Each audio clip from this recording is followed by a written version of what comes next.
Hi guys. In the past we have been using the chat box for translations, but now we're going to use an active presentation feature in Teams so that you all can toggle back and forth between the presentation that we're presenting so you can select the slides with your individual language. So what does that look like?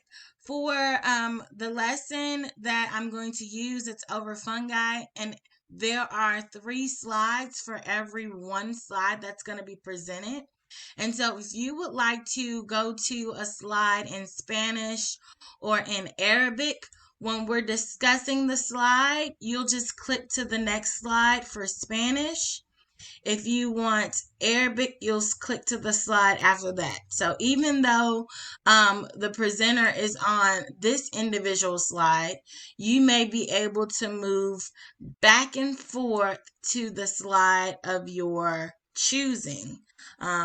So that you can stay abreast of what we're discussing in your individual language. And so this is something that we're going to try to kind of help cut down on using the chat box. We hope it is successful. If not, we're just going to try something else. But for right now and for today, we're going to use this feature in the Teams synchronous meeting.